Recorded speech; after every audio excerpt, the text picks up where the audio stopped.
EVM machine ने क्या किया? लोकसभा चुनाव के मद्देनजर इंडिया अगेंस्ट ईवीएम संस्था के माध्यम से नागपुर के संविधान चौक पर धरना आंदोलन किया जा रहा है। ईवीएम में 384 उम्मीदवारों की क्षमता होती है और यदि अधिक उम्मीदवार नामांकन पत्र भरते हैं तो उस निर्वाचन क्षेत्र में चुनाव इसी मतपत्र पर कराया जाएगा। इसलिए इंडिया अगेंस्ट ईवीएम संगठन ने रामटेक और नागपुर लोकसभा क्षेत्रों में 400 से अधिक उम्मीदवार मैदान में उतारने का फैसला किया है।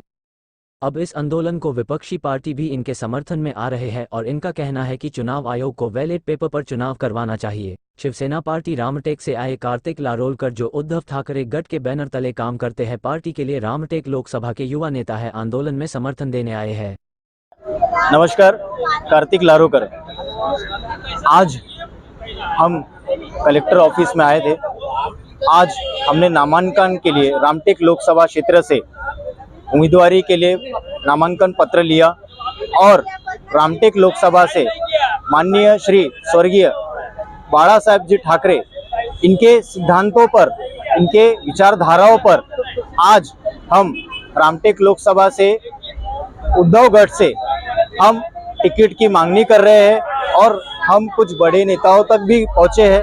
हमारी मांगनी है कि युवाओं को उम्मीदवारी मिले और हम रामटेक लोकसभा से तैयारी पूरे जोरों पर है और युवाओं को और महिलाओं को सभी पर हमारा रोजगार विकास के मुद्दों पर हम ध्यान दे रहे हैं। और जैसा कि आज संविधान चौक पे आज ईवीएम हटाओ देश बचाओ, इसके लिए भी हम यहाँ पे आए हैं और यहाँ के सर्व जितने भी नागरिक हैं, जितने भी पदाधिकारी हैं, उनको हमने सबने यहाँ पे समर्थन दिया है कि ईवीएम हटनी चाहिए और बैलेट पेपर आना चाहिए।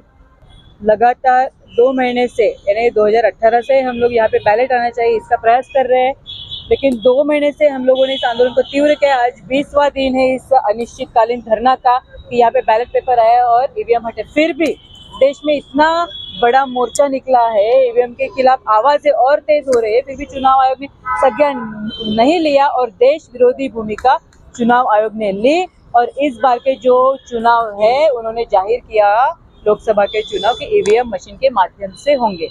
तो उन्होंने यह भी कहा अगर 384 कैंडिडेट्स होते हैं तो हम लोग बैलेट पेपर का इस्तेमाल करेंगे उस जगह, वहाँ के बूथ पे। तो हम लोगों ने कल ही प्रेस कॉन्फ्रेंस ली और इंडिया अगेंस्ट ईवीएम ने यह घोषणा की कि हम लोग 400 से भी अधिक कैंडिडेट्स खड़े करेंगे रामटेक कॉन्स्टिट्यूंसी में और नागपुर के कॉन्स्टिट्यूंसी में। तो हम लोग अभी 400 कैंडिडेट यहाँ पे खड़े कर रहे हैं ताकि यहाँ से ईवीएम मशीन से चुनाव ना होके बैलेट पेपर से ही चुनाव हो, और यही हमारी तैयारी अभी हम लोगों ने शुरू की है। कांग्रेस पार्टी के पूर्व विधायक सुनील केदार ने भी चुनाव आयोग से मांग की है कि बैलेट पेपर से चुनाव होना चाहिए और ईवीएम मशीन को बंद करना चाहिए। हम इनके साथ मिलकर 400 से ज्यादा प्रत्याशी खड़े करेंगे। सगळ्या काम किती वर्ष बसणार तुम्ही कंप्लेंट्सवर? 8000 कंप्लेंट तुमच्यापाशी 5 वर्षाच्या वरती पेंडिंग आहे, तुम्ही काहीच करायला तयार नाही। कशासाठी करता हा उद्योग? त्या निवडणूक आयोगाला कळले पाहिजे, अरे घटना नसती, या देशाची लोकशाही नसती तर तू तर निवडणूक आयोग पदावर बसला असता का? हे तर विचार कर। आज तू जे काय शिकून त्या पदावर बसलाय ते शिक्षण तरी तुला मिळालं असतं का? लोकशाही नसती, घटना नसती तर तो विचारच करायला तयार नाही। म्हणजे गुलामी करावी एखाद्याची ते किती हद तक करावी? आमचा सगळ्यांचा लढा आहे। आम्हालाही पाहायचं की हे लोक कुठपर्यंत पोहोचतात। तर आकाशजीने सांगितलं गोष्ट खरी आहे की 400 पर्यंत फॉर्म भरे त्यांची मराठवाड्यामध्ये काही लोक करतात आहे, आम्ही इकडून सुरू करतोय। एकदा हा लढा लढायचा आहे। हा लढा आपल्या देशासाठी लढायचा आहे, हा राष्ट्रभक्ती म्हणून लढायचा आहे।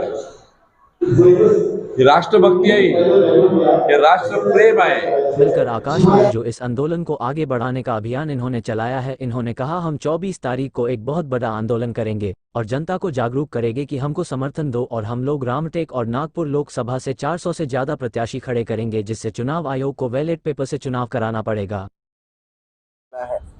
हमने अभी ये निर्णय लिया है कि हम लोग किसी भी हालत से ईवीएम से चुनाव इस देश में नहीं होने देंगे। और उसके मद्देनजर जो ईवीएम की कैपेसिटी है 384 उम्मीदवार की, उस 384 उम्मीदवार की कैपेसिटी से ज़्यादा हम लोग जो है प्रायोगिक तौर पे पहले हम नागपुर और रामटेक की जो कॉन्स्टिट्यूंसी है उस कॉन्स्टिट्यूंसी में हम 384 से ज़्यादा यानी 400 के करीब और 400 से ज़्यादा हम लोग उम्मीदवार देंगे।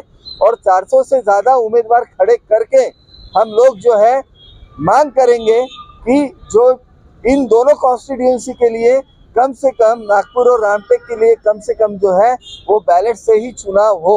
और उसके अलावा हम पूरे विदर्भ में जितने भी हमारे कार्यकर्ता और हमारे साथी हैं, हम उनसे ये विनती कर रहे हैं कि आप भी सामने आए, निडरता से सामने आए और आपके कॉन्स्टिट्यूंसी में भी लोगों से विनती कर लोगों के द्वारा 400 से ज़्यादा उम्मीदवारी अर्जी जो है नामांकन जो है वो भरवाए और